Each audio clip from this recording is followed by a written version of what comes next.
everybody. Welcome back to episode 4 of the Live Well podcast. Thank you for being here today. My name is Liv Brand, and I am the host of this podcast. And today we are talking about all things strength conditioning for women. We're going to be talking how to build an effective program, common misconceptions, and what actually matters when it comes to reaching your goals. I'm so excited to have today's guest joining us. This is Dr. Bryan Crutcher. He is a strength conditioning professional as well as a professor, and he was one of my undergraduate professors in my college studies of kinesiology. So once he joins, he will introduce himself and his education and credibility experience, but very excited to have him join today.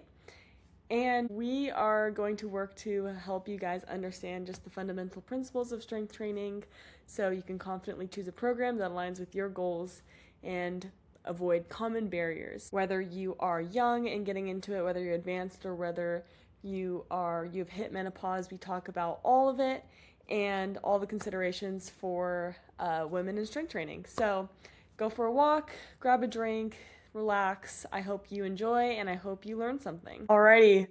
So welcome, Dr. B, to the Live Well podcast. It's so good to have you here as our second guest. Oh, great to be here. So yes, this is Dr. Bryan Crutcher. He was one of my main kinesiology professors in my undergraduate at CCU. So it's awesome to have you here, and I'll let you introduce yourself and give a little background. Great. Well, first off, great to be here, and so awesome to see one of my students a year out of undergrad already has her master's and starting a podcast. And so when I tell my students that I want them to go do things and be better than I ever could, you're living proof of that already. So congrats on that. But yeah, so my name is Dr. Bryan Crutcher, known as Dr. B by many of my students and my athletes. I've been very blessed to have a unique education and a great path. I did my undergrad in kinesiology, and then I did 2 master's degrees. I did one in exercise science, focusing on strength and conditioning and exercise physiology. And then I did another one on sports psychology because I really wanted to understand the mind-body connection. And then I did my PhD in kinesiology.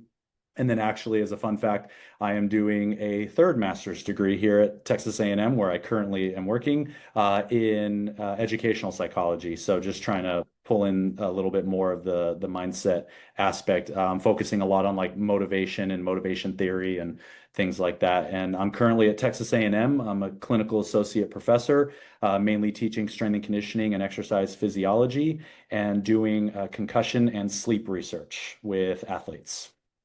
Very cool. Like, congratulations on the 3rd master's degree. I didn't know that. Yeah, it's going to be a fun thing, and it is the last one. I promised my wife no more after this. No more. So, but A&M is a great place, and being able to do a degree here and get the Aggie ring, but also get some further education is a great opportunity. Yeah, that's awesome. And then here we also are big on holistic health, so that connection of mind body Mhm. is really important. Hopefully, you can add some good insight there as we talk through some things. And it's just, again, really cool to have you here because you've been a big inspiration and just mentor for me personally and professionally.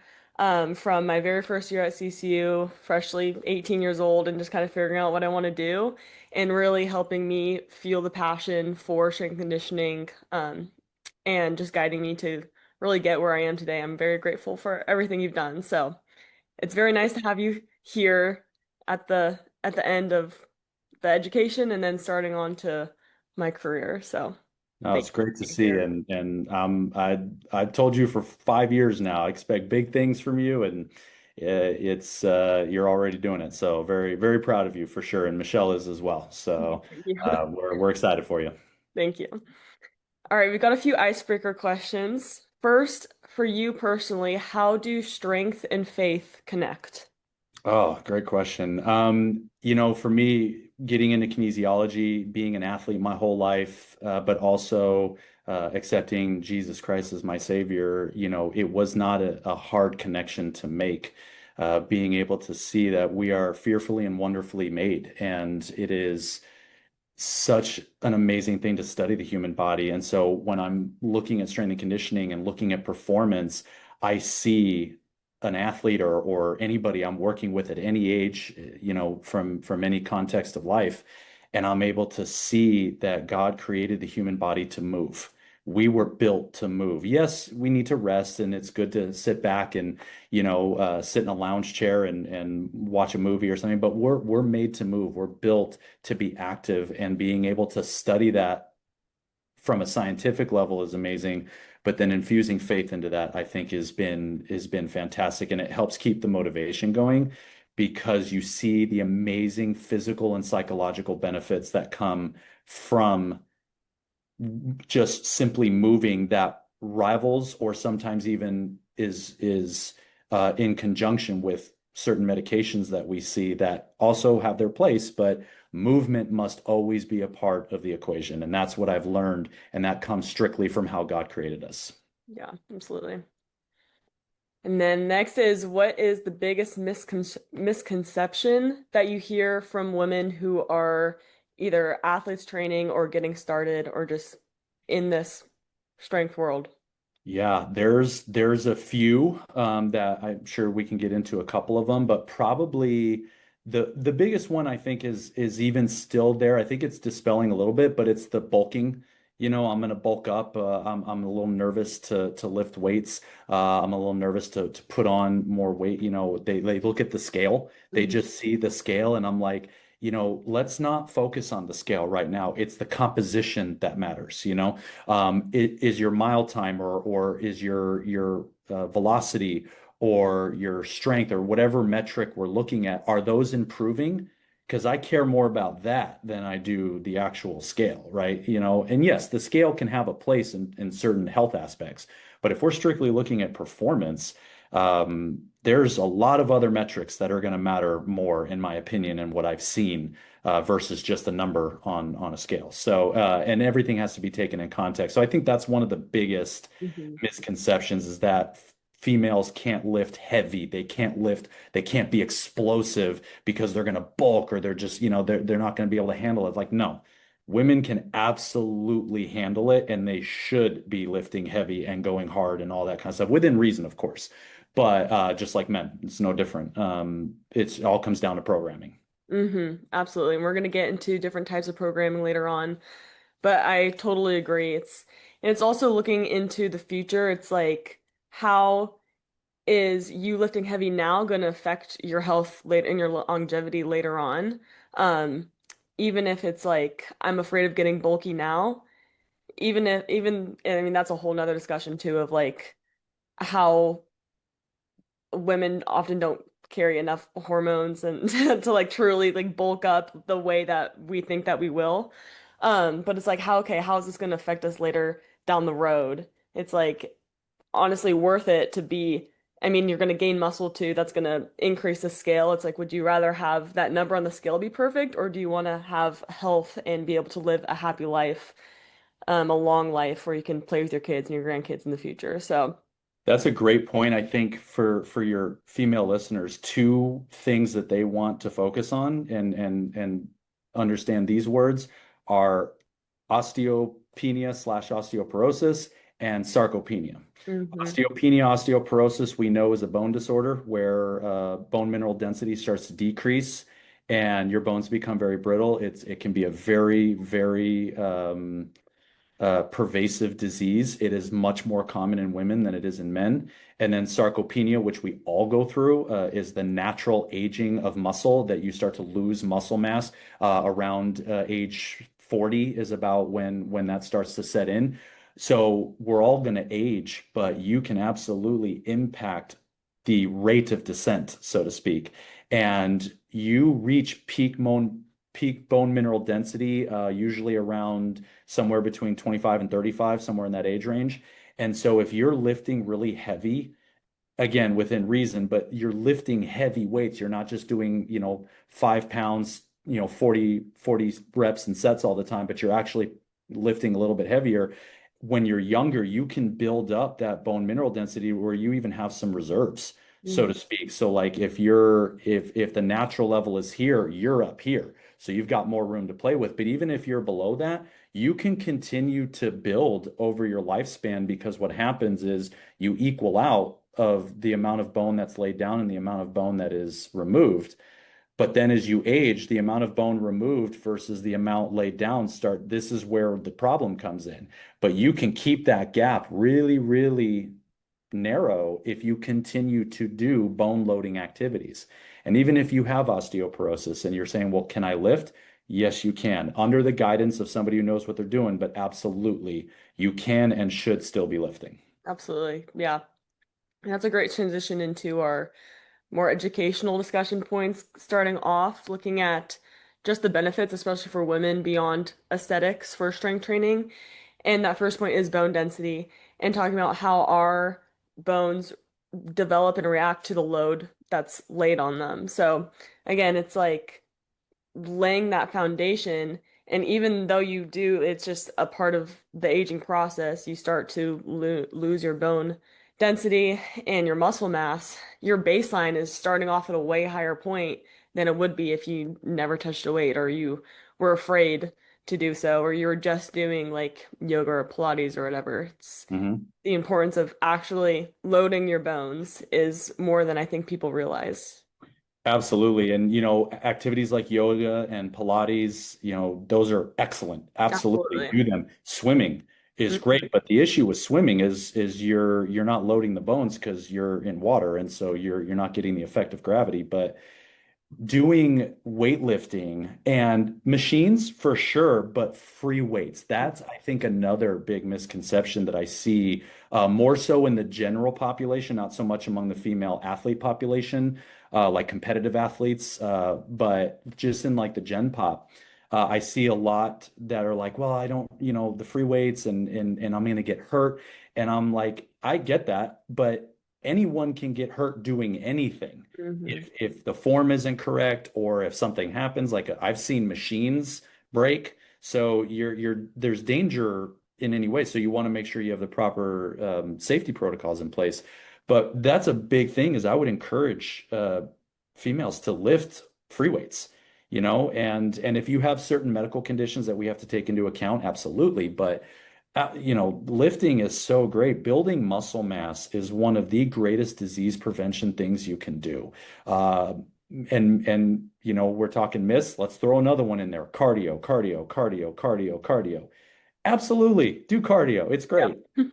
But I will tell you, and what the research is showing is that your muscle mass is actually potentially a greater predictor of longevity versus just doing cardio. So obviously cardio for heart health, 100% do cardio, and mix it up. Run, swim, bike, walk. Walking's great. Some people are like, oh, walking's not hard enough.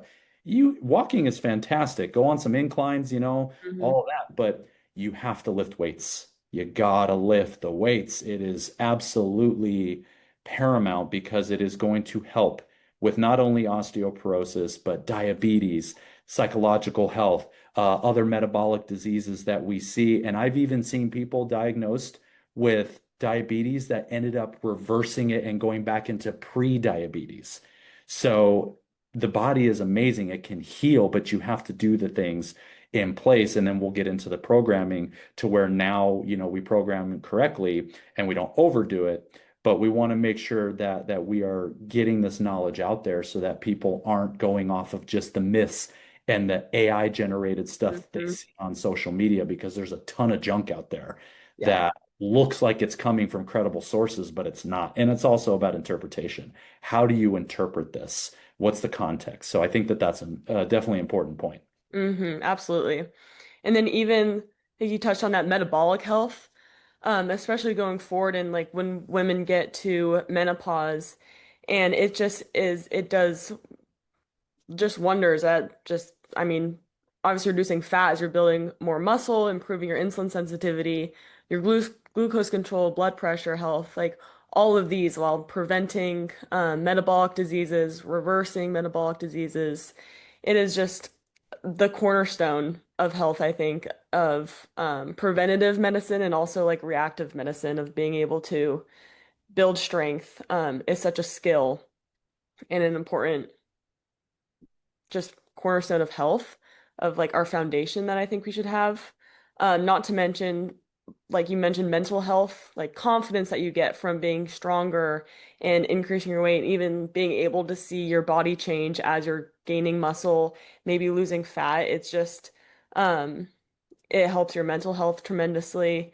And then in your functional movements too, as we'll talk about kind of what functional movements are and how they impact. But yeah, the application to just real world life, it's not always about how big can I get my biceps or whatever. It's about, am I going to be able to, like, I always think when I'm carrying my groceries up the stairs, because we live on the third floor, from the car upstairs, I only want to take one trip. So it's like, I think about my farmer's carries every single time. Like, this is why we do what we do. Fantastic. I love it. I love that. I'm the same way, and Michelle is the same way. When my wife gets home, she's trying to carry a ton of groceries, and of course I go help her, but we are always like, all right, how many bags can we get Yeah. each in one, in one trip? And it's great real world application. And so you make some great points there. And I think the metabolic health is so important because, what's the number one cause of mortality in the United States is heart disease. Where does heart disease start? Well, sedentary lifestyle, poor muscle mass, poor glucose control, because diabetes is also on the rise. But one of the outcomes of diabetes is potentially heart disease. So there's multiple avenues of which we can get to heart disease other than just sedentary behavior, right? And so when you work out, you increase muscle receptors that are sensitive to glucose. And so your body gets better at utilizing the insulin it has because essentially what happens is depending on the type of diabetes, but we see type 2 diabetes being the main culprit. Your body just doesn't use its insulin effectively anymore because you lose receptor sites on your muscles. So all the parking spaces of glucose get full. So the glucose stays elevated in the blood, and the body is just like, all right, well, I'm going to keep pumping out more insulin because the pancreas, the thermostat of reading your glucose is not coming down. So the pancreas is just going to keep pumping out insulin.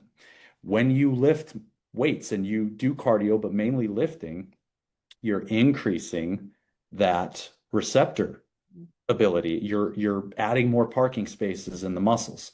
So glucose uptake increases so that glucose gets out of the blood into the muscle, gets stored, gets utilized, blood sugar comes down. That's a key. That is such a key factor because diabetes is just going crazy. Yeah. And it's I mean it's going crazy in children, in adults, and particularly in females, and when that hormonal control, particularly like in menopause, starts to get a little erratic for a few years, which is a natural part of aging. But I've seen women go through it and have a lot of challenges, and so we want to try to reduce that as much as possible and champion women's health as much as we can and empower women to be like, yeah, I'm going to go into the gym and I'm going to knock this workout out because I feel confident in myself to be able to do that. And I'm going to lift weights and I'm going to squat and lunge and leg press and push, pull, carry, throw all these functional movements and age well. Mm. That's what you want to do. So, yeah, great points to discuss for sure. Yeah. Out of all of these benefits that we've talked about, and maybe people or women being afraid to like take up space in the gym and go in there and do their thing, what do you think what is one benefit that you would say to women, but like this is the reason why you should go lift heavy? I would say longevity. Yeah. We're all going to age, but you can absolutely have a bit of autonomy in how that aging process goes. Of course, life stuff's going to happen. We can't always control everything, but God did give us a certain measure of autonomy to be able to exercise and do things. And of course, people can do things exactly the right way and still stuff comes up, but you're reducing the likelihood of that. But even if stuff does come up, you're still improving the likelihood that you're going to be able to get through it or fight it or whatever it is, right? But the odds are going to be what's that line from from the Hunger Games movies, right? Like the odds forever The be odds ever be in your favor. yeah, that kind of thing. It's like if you work out, the odds are going to be more in your favor. It doesn't mean some health challenges may not still come up, but you want to play the game well. Yeah. And so you want to put yourself in a position to reduce the likelihood that those health things come up, or if they do come up, you're in a better position to battle them. And so for women, I would say go into the gym. Do not worry about what anybody else is thinking or what they say because it doesn't matter, and you go in and you take your health seriously, and you go in and you learn how to lift if you don't know, or if you know how to lift, you get in there and you lift. And Mhm. we've seen that. We've seen a huge increase in confidence in the last, I'd say 15, 20 years of women going into the gym and throwing around weights and doing fantastic things that in the maybe 70s and 80s we didn't see that as much. And so it's been awesome to see, even in my own family, and seeing women in my family being able to lift weights and just feel confident about what they're doing. So that's what I would say is the longevity, and out of that you're going to get so many benefits physically, psychologically, spiritually. It's going to be I think that it's going to be a very well worth your time activity. Absolutely. Great points. And yeah, the longevity of not only your body, but your mind and your faith, and just how everything grows once you really start challenging yourself and figuring out just the way that you can find confidence through your strength. Mm, definitely. Yeah, we're going to move on into more guidelines that we look at, Yep. um, just briefly. And I think here a lot of people can get confused with more is better. Like, the more complex I can do this, like the more results I'm going to get quicker. But I just want to emphasize more consistency over complexity, because if you jump in all in super complex all at once, it's not going to last. We're not our brains aren't built to keep up with that much all at once.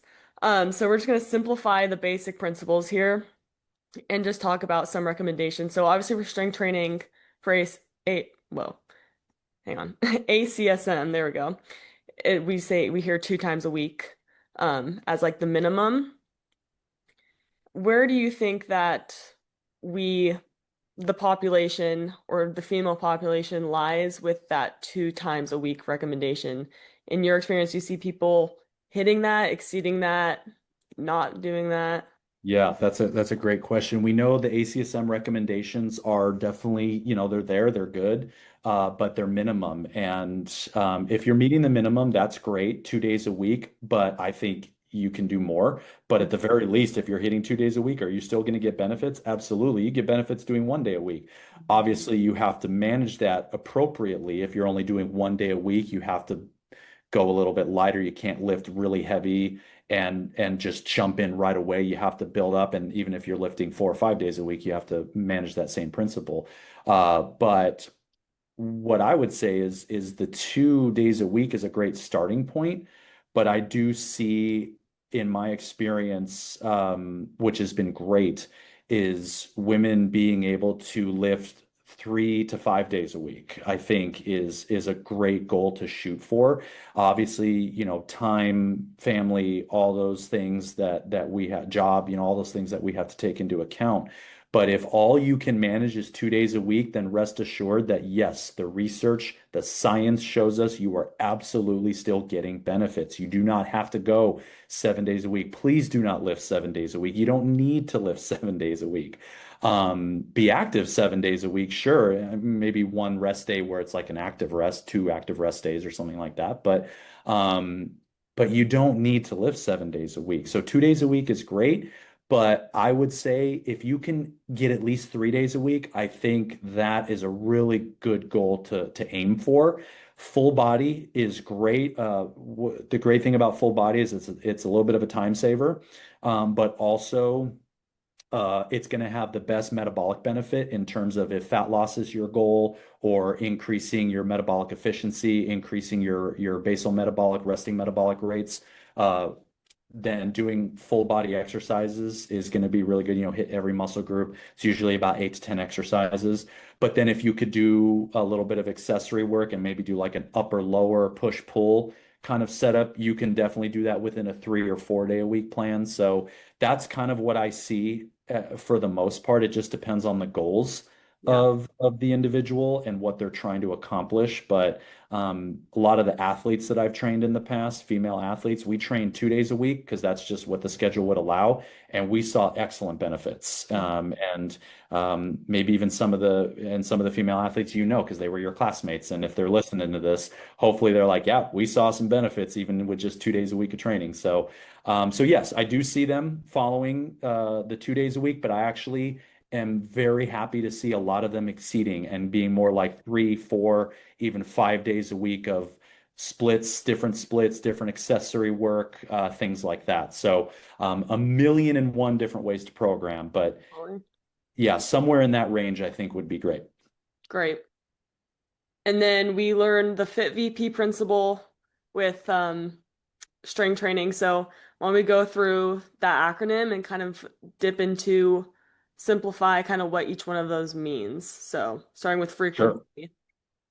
So frequency, as we just talked about, the minimum recommendation is 2 days a week. If you can hit that, that's great. But I would try to push for maybe like 3 days a week, 4 days a week.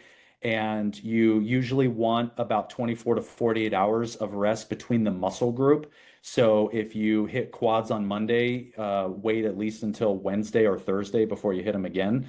You don't want to do quads on Monday and then again on Tuesday. You want to allow, because it's not the lifting that actually grows the muscle. That's where we're damaging the muscle, which is normal. We're creating those micro tears in the sarcomeres and the actin and myosin and all that fun stuff. But then it's the recovery. So getting good sleep, good diet, things like that, that then the muscle builds itself and grows itself to handle the next workout. So with frequency, I would do 24 to 48 hours of rest in between a muscle group. But also another important thing about frequency is you want to hit a muscle group more than one time a week. So there's been some interesting research. They did a research study, a couple of them, but one in particular, I remember they had two groups, and they had one group do kind of the old bodybuilding style of like the 70s, the 80s, Yeah. where like Monday was chest day, and you just do an incredible amount of volume, and then you tear the chest up, but then you don't do the chest again until the following Monday. Right. Well, then what they did is they had another group that where they equated the volume to be the same amount of sets and reps, but instead of doing it all on one day, they split it up to Monday, Wednesday, Friday, to where by Friday they had done the same amount of volume that the other group did on Monday, but they split it up. So they were doing less volume per session, but it was equated by the end of the week. And so volume matched 1 day versus 3 days. The 3 day group got bigger and stronger because there was a repeat of this stimulus that you're placing on the muscle, less per session, but more times per week. So as the muscle was healing, then you were introducing another stimulus. Then it was healing. Then you were introducing another stimulus versus, okay, we're going to crush the chest on Monday, then it'll heal. Then by Friday or Saturday, it's just kind of there. And then in Sunday and then Monday, and there's a lot of science that goes behind that. But the idea is that less volume per session, more frequency is what we see really contributes to muscle growth for hypertrophy, but also really good increases in strength. Mm. So Yeah. that would be my recommendation for frequency is hit the muscle group at least twice per week. Mm-hmm. And then what intensity should we be at? So that obviously definitely varies. That's probably where most of the questions come up is the Yep. intensity aspect. More is not always better, but you need more. That's like the funny thing about it. It's like more is not always better, but you need volume though. You need a little bit of volume. Doing one set of 10, will you get benefits? Yes, if you're starting from zero. But eventually that will not be enough to stimulate further gains, further growth once the muscle adapts. So you have to find ways to alter that a little bit. And so typically, I know with ACSM recommendations, NSCA recommendations are kind of all around the same. But typically, you want to do, anywhere from 2 to 4 or 5 sets, depending on what rep range you're doing. If you're going heavier weight, you're typically around maybe a 2 to 6 to 8 rep range. If you're looking for more of like a mid rep range of like 8 to 12, we know is typically the hypertrophic range, but you can really hypertrophy in any range. It doesn't matter.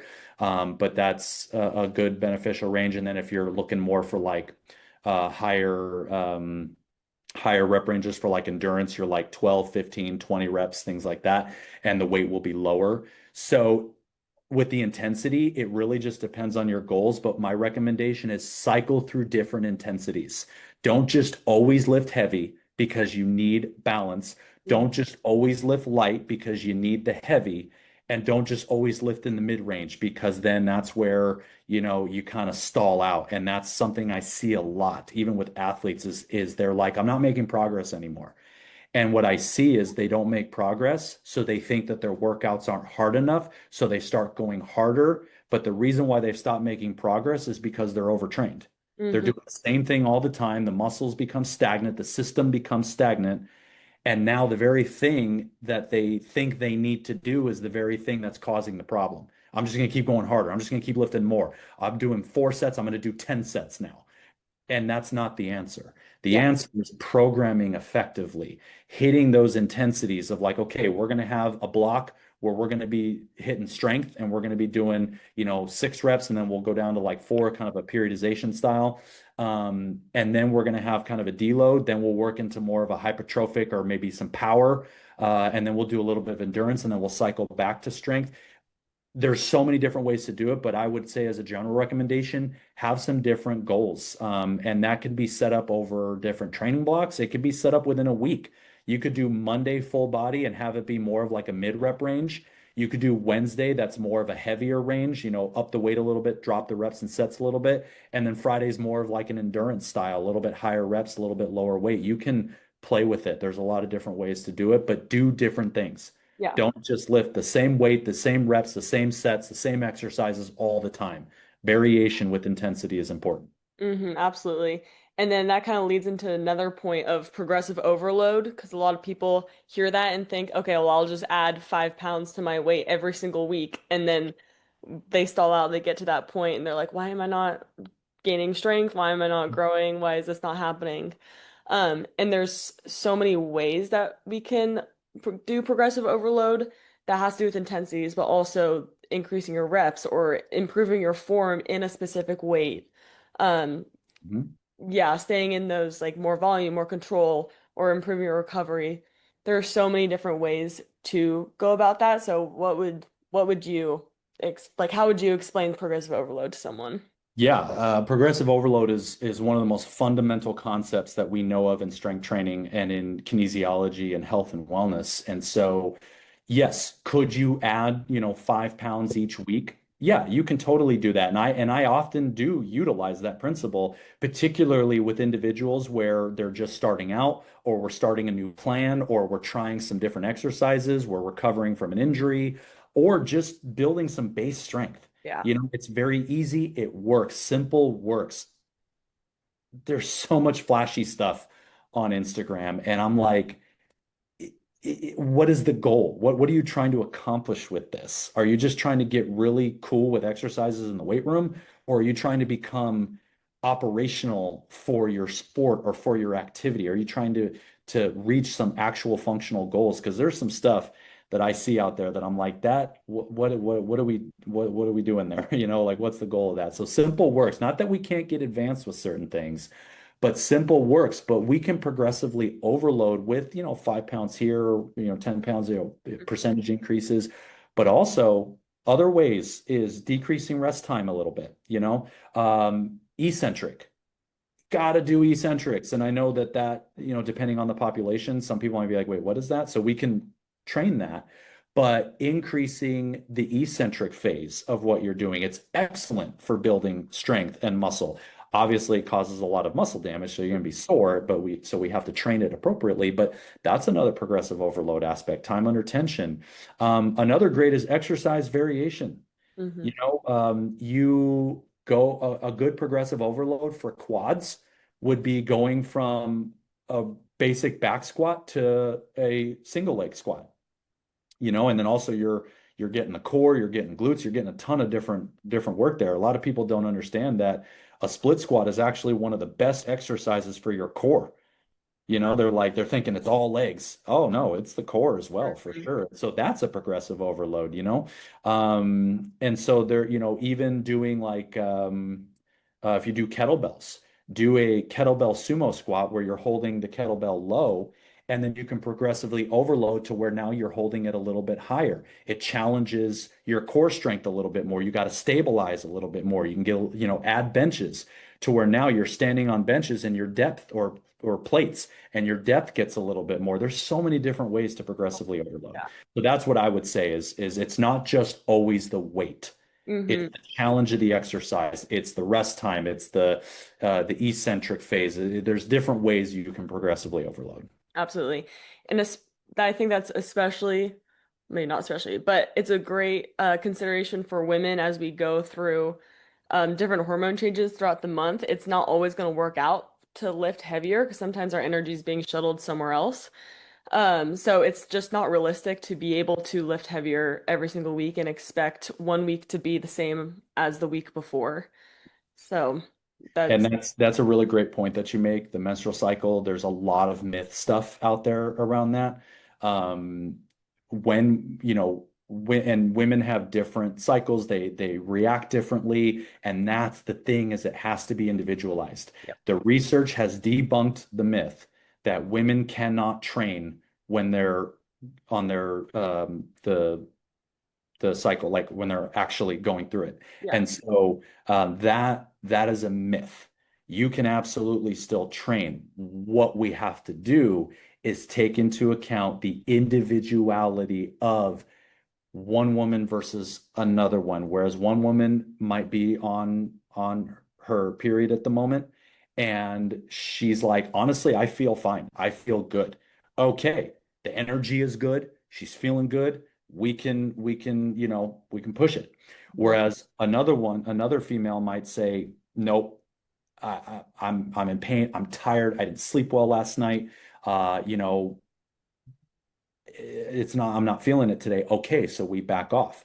So there's no universally accepted principle that, oh, you started yesterday or 2 days ago. Okay, so yeah, we're going to take it light today.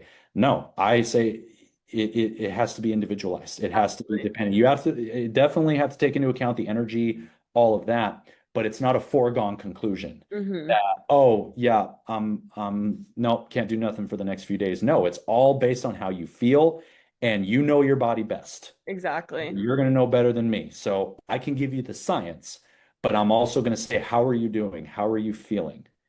And that is going to help me understand a little bit more of how I can program during those few days when it might be more challenging energy wise. Do we have to consider joint laxity a little bit? Yes, I know we hear a lot about, oh, the menstrual cycle being a big reason why women tear their ACL more than men.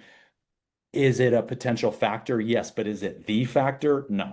There's so many other things, and we've got to get away from the, oh, well, it's because women have a menstrual cycle. Yeah, that's why they tear their ACL. There's a million other reasons why it might be more pervasive in female versus male. So those are the things we have to individualize. We have to understand the science, but we have to also individualize it from one female to another.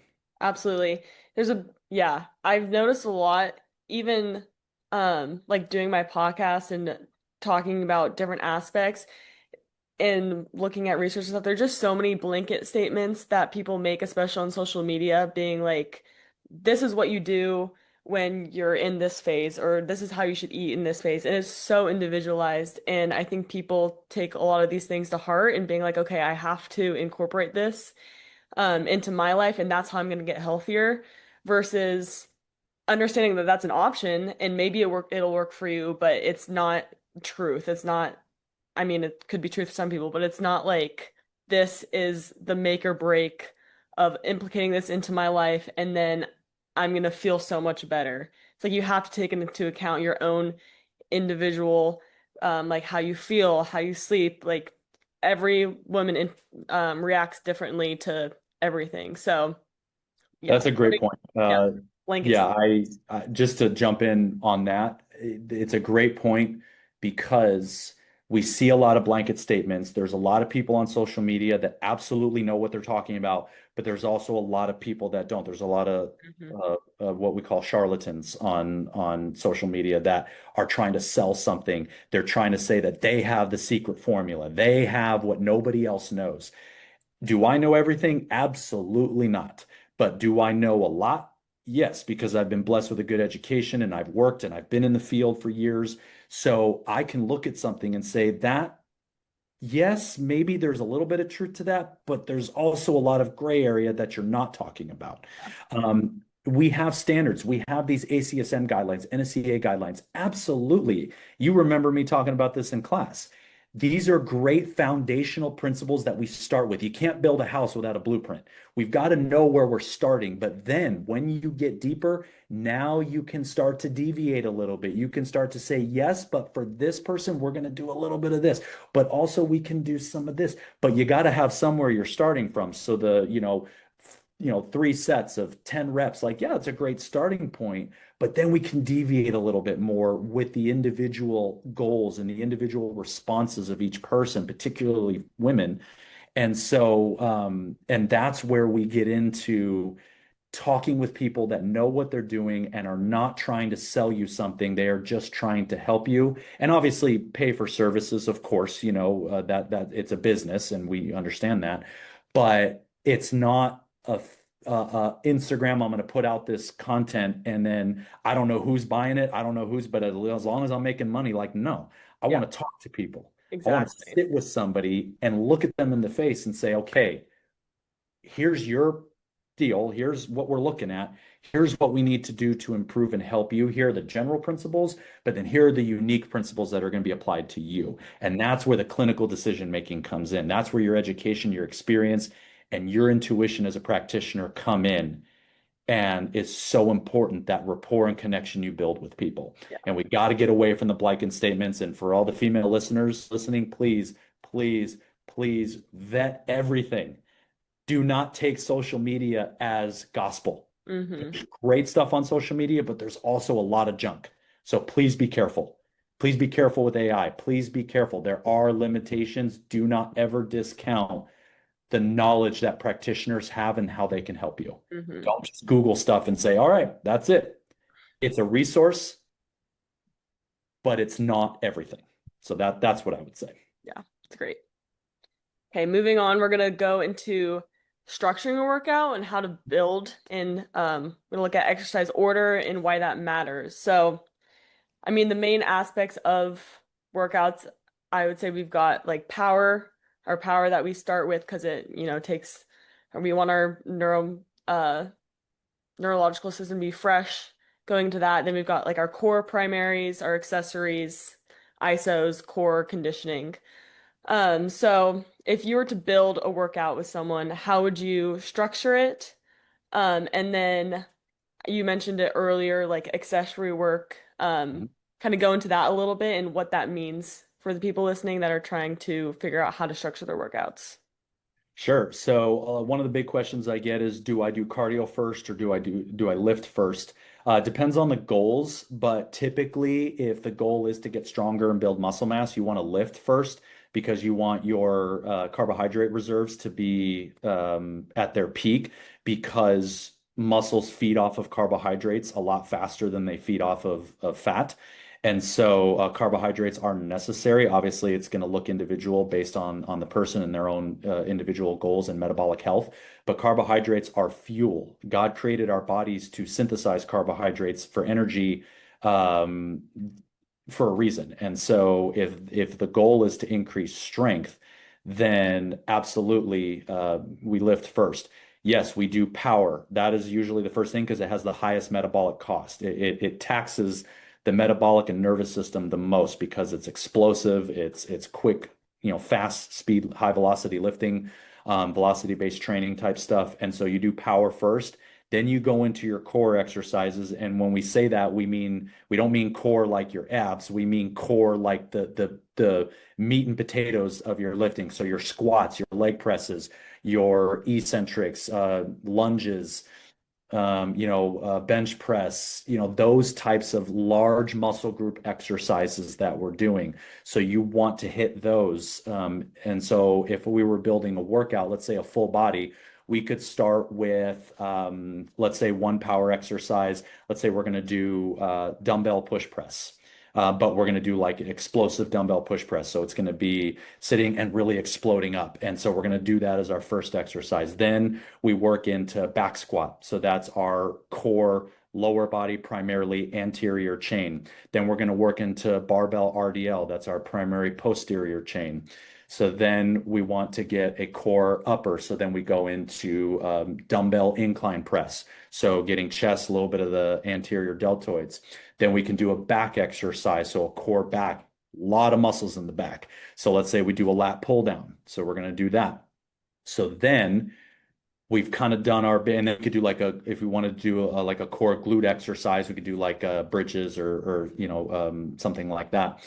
Then let's say, okay, now we want to do a little bit of accessory work. Well, we already hit the shoulders because you get the anterior deltoids a little bit with the incline dumbbell incline press, but also with the push press that we did. But if you wanted to do another shoulder, you could do like a fly, something like that.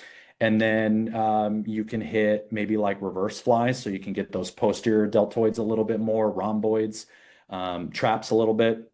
If you want to hit a little bit of arms, bis and tris, then you get into core, meaning your abs.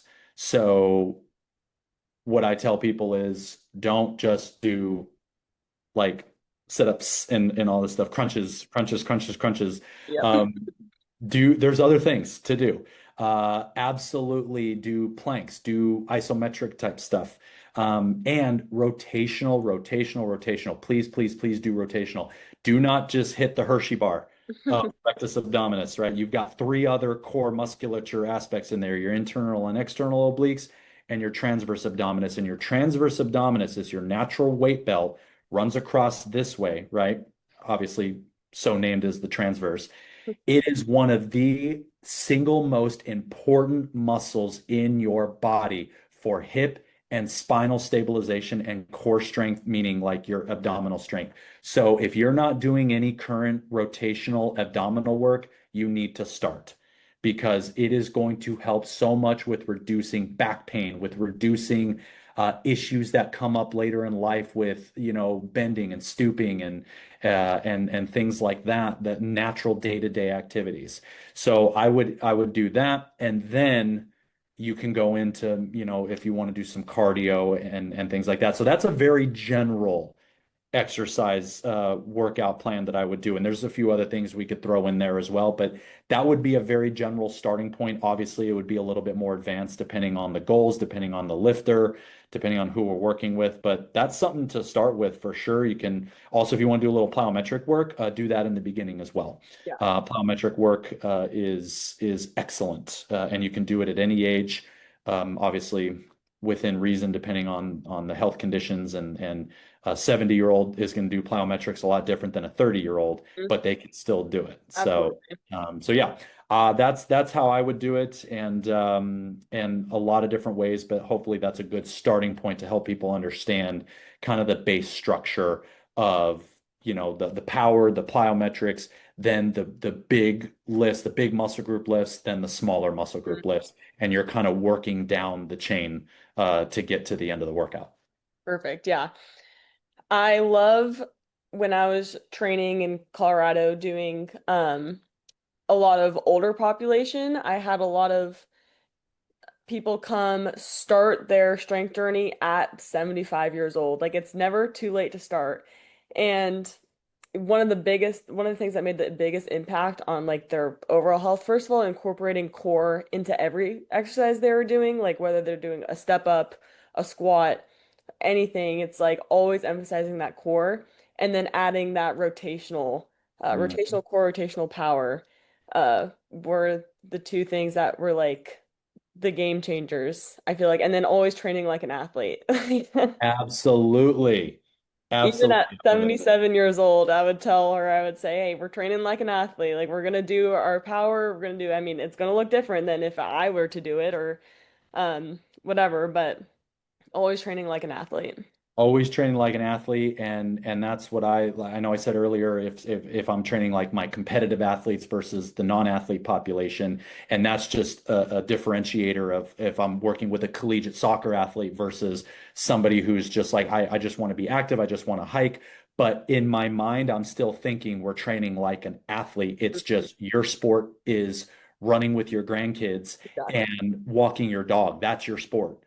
Or okay, your sport is Division I soccer, or your sport is high rocks, or your sport is hiking 4 days a week, or paddleboarding, whatever it is, pickleball, we know that's a big one. So yeah, and I know you have expressed over the years that I've known you, you have a passion to work with Gen Pop, to work with female, all ages, but also getting into a little bit of those older ages.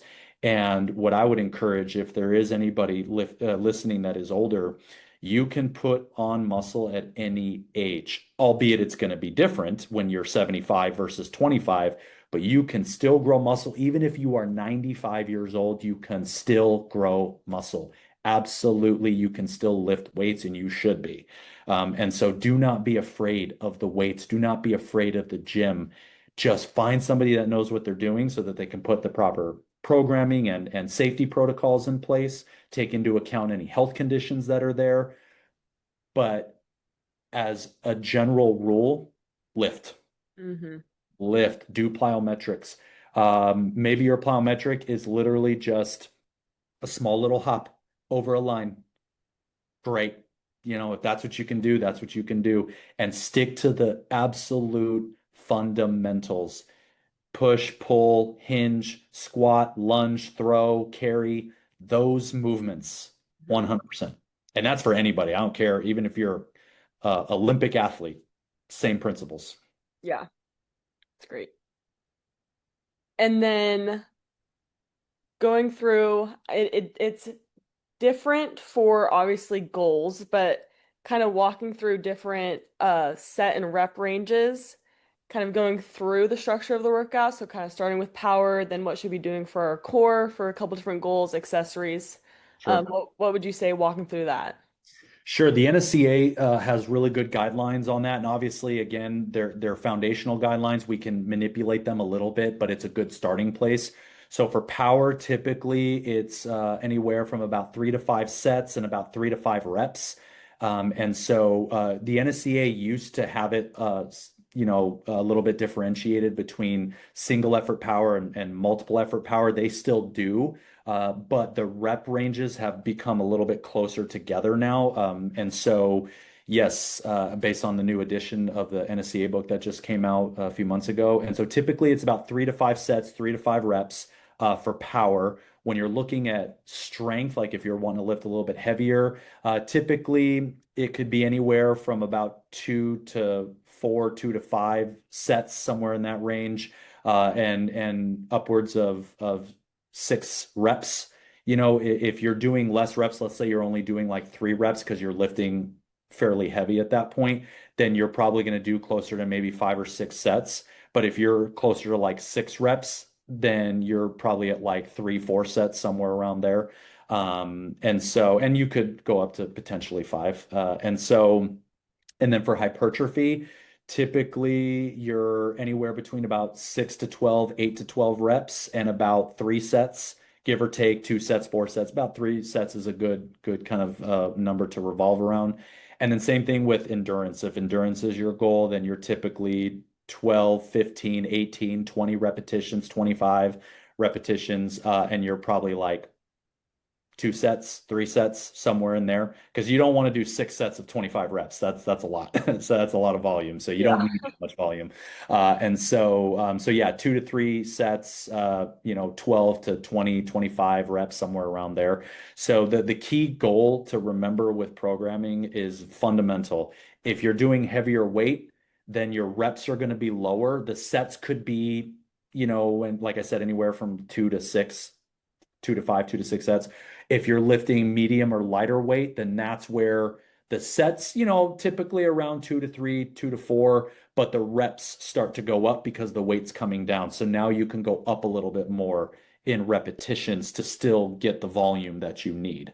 So that's the typical rule. But those are some of the numbers that we start with.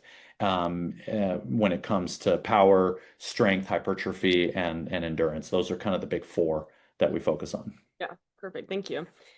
And then what does long-term success in strength training look like to you? So long-term success is consistency and accountability. I think those are the two biggest things. Absolutely. If you want something to work, you have to be consistent at it. And, you can walk into the gym, but unless you lift a weight, nothing's going to change. I like to equate it going back to your original question with our faith, right? I can stare at a Bible, but it doesn't mean that I'm going to grow in my faith unless I actually get in there and start reading it and start understanding it. So when you go into the gym, don't be afraid to just start trying some things with supervision if you're not sure, obviously, but don't be afraid to try some different things. And you have to be consistent and know that progress is going to ebb and flow. Hmm. You're going to notice a lot of changes right away, and then it's gonna stall a little bit, and that's normal. Okay. Just like when people VO2 max will start to go up, and eventually it's going to start to level out because we kind of all have a genetic ceiling. It's not just going to go up and up and up and up. We all have, these thresholds that we meet, but then we find new ways to improve. An athlete might max out their VO2, but now we work on lactate threshold, we work on running economy, we work on efficiency, we work on power. It's no different in lifting.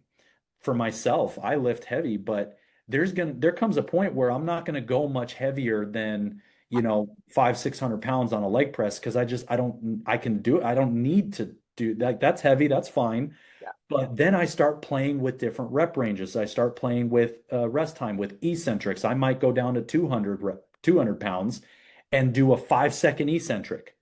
I don't need to lift 500 pounds all the time. Actually, I rarely do that anymore because I'm just like, it's hard and I do it, but it's not something I do every week, obviously. But I am able to be consistent with continuing to get better by changing up some things I'm doing. Or I'm not going to leg press for 6 weeks and I'm just going to do single leg work, and just do lunges and split squats and things like that for 6 weeks. That's a different way that I can challenge myself without just thinking that going up in weight is the only way to do it. And when I see myself stalling a little bit, I look at the evidence and say, okay, why am I stalling? Do I need to change things up, or am I overtrained? Am I burned out and I need to rest a little bit? Because I might be a practitioner, I might be somebody in this field, but it doesn't mean that I still don't push myself a little harder sometimes. I'm like, yeah, my wife's like, maybe you need a rest day. I'm like, yeah, I'm fine. And I'm like, oh, no, I need it. I need it. Practitioners, we make the worst clients sometimes. And so that's what I would say is be consistent though, and understand that it's going to ebb and flow. It's Yeah. okay if you're not hitting PRs every single time you're in the gym. You shouldn't be. It's Yeah. okay. Second thing is accountability. Be accountable. Hmm. Be accountable to yourself. Be accountable to your friends and family. Have somebody hold you accountable, right? In the sense that if you're starting to lose motivation, have somebody that can build you up. If you're going too hard, have somebody that can pull you back, Hmm. right? Those are really, really important things that I have learned, that I have seen, that I have experienced myself with my athletes, with my students, is you got to have it on both ends of the spectrum. You got to be able to have somebody to build you up because you will have those days, but you also got to have somebody that can pull you back if you're going too hard, if you're doing too much.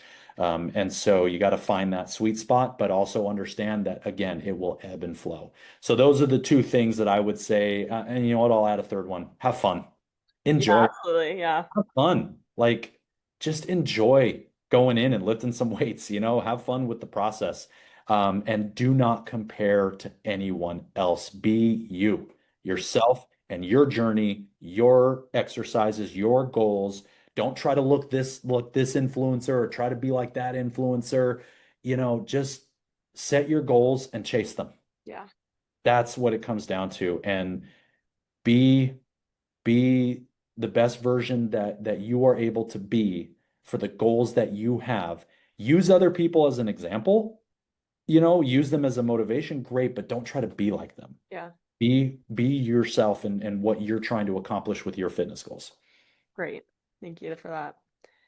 Okay, we're gonna go through a quick little myth busting segment, rapid fire. Okay. First response to these myths. First one being you can spot reduce fat. Go. Oh, big false. Big false. It's all about metabolic output. So big false. Don't, it's not true. It's not true. You cannot spot reduce. Fat is a systematic, system-wide aspect of fuel. So it comes down to intake and output and overall metabolic work that you're doing. It's not, oh, this little spot right here, I'm just going to hit that spot right there. And no, that's how massages work with targeting like muscle soreness and things like that. That is not how metabolic energy works. So it is false, 100%. Next one, you need soreness to make progress. False, false, false, false. Is soreness a good indicator? Yes. Is soreness something that we utilize? Absolutely, in terms of knowing the difficulty or knowing like we're working into a new phase or doing eccentrics. But if you are not walking out of the gym every single time being sore, good. I want you functional. Yeah, Soreness is not a goal. Soreness is not a goal. It is a tell. It is a indicator, and it's a good one. But you do not and should not be sore every time you lift, so or work out or whatever. So definitely a myth. great. And then last one, older women shouldn't lift heavy. That's about as false as you can get. You lift, absolutely can lift heavy, but heavy is relative, just like for anyone. There is not a, obviously we can look at it objectively. 400 pounds on a squat is heavy. But for a world-class, weightlifter, 400 pounds is nothing compared to their 800 or 900 pounds that they're doing as a record, right? Or over 1,000 or whatever. But for someone else, relative heavy might be 100 pounds. If you're 80 years old and that's what you can do and that's your heavy, that's your 3 reps, great.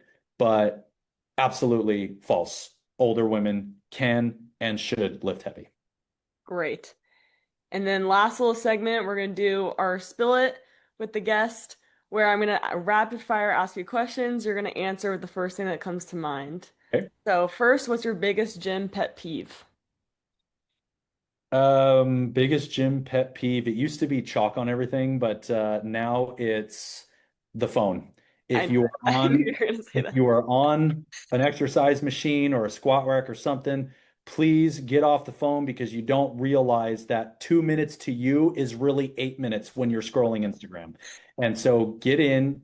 If you're resting, that's one thing, but I know the difference between resting because of the weight you're doing and you're just getting trapped up in your phone. Look at your phone, that's fine, but please do not be on an exercise machine for an hour. There are other people, take into consideration, and please consider other people around you and what they're trying to accomplish with their goals. Because like when I go into them, I'm not the only one in there. So I'm trying to take part in what other people are doing as well. It's funny because I've heard that for the last 4 years of you saying that. So that's Yep. great. I see it Saw all the that, time, saw and that maybe one coming. maybe you see it too.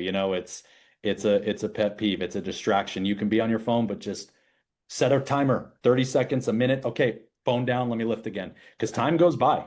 It goes by really I think quickly you and realize, you can yeah. get peeved. So yeah. Okay, next is what's your favorite recovery habit? Favorite recovery habit is I love to obviously like rolling out is always good, but one of the things I love to do, especially after legs, is lay up against the wall and put my legs vertical and just get that good lymphatic drainage, get that good flow. And then sauna. Love the sauna. It's great recovery. And it's good for just general health and overall. So I would say those are my two, but also never turn down a massage. Yeah. So. But yeah, laying against the wall with my legs up in the air, love it. It's a chance to just kind of let my system come down and just bring everything down, bring the sympathetic down, and just kind of relax for a few minutes. Great. Last one is what is one training trend on social media that you've seen that you think is overhyped? Ooh, oh gosh, that's a good one. There's so many. I would say, what is a training trend on social media? Um, Gosh, I think there's so many. I'm like blanking on Yeah, no. which one I would want to pick. I would say, hmm,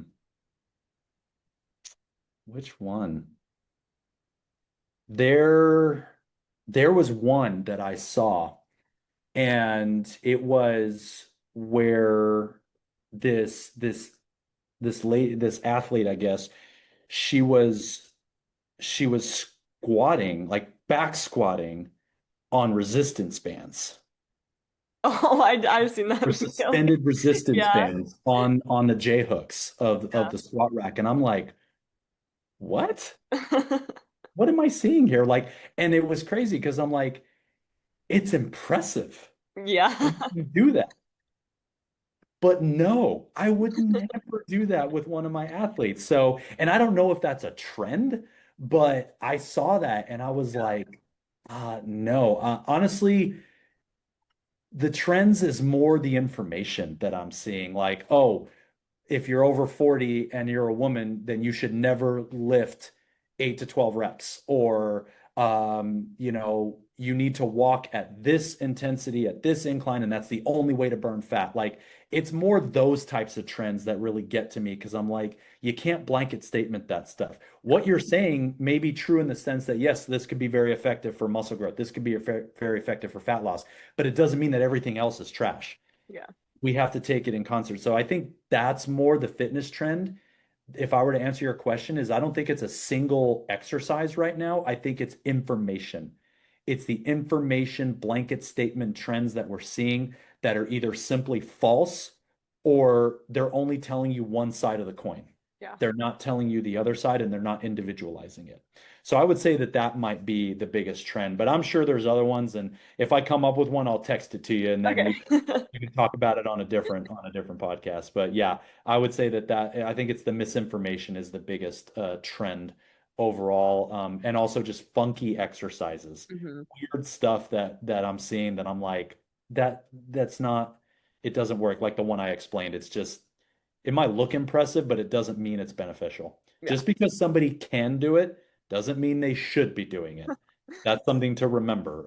Is simple works and what's the goal? What is the outcome goal? What are we trying to get with this? That's the question you always want to ask. Absolutely. All right. Well, thank you so much for taking the time to be here, to be our second guest, and sharing all this great information.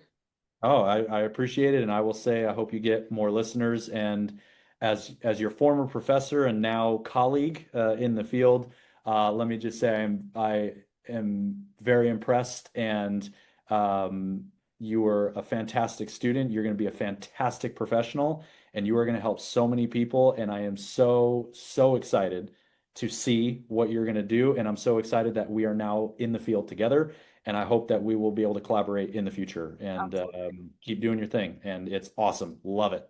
And I'm going to tell everybody about your podcast. Awesome. Thank you so much. All right, I hope you guys enjoyed today's podcast. Thank you so much for listening. Of course, this is a more evidence-based episode talking about all things strength and conditioning, so hopefully it helped you in your strength journey and your fitness journey.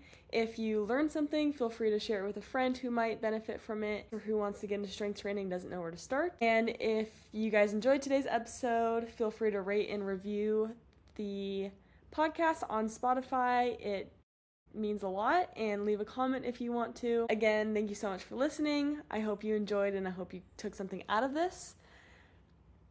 Remember to follow me on Instagram at the Live Well Podcast for more training tips and workout demonstrations and more upcoming episodes.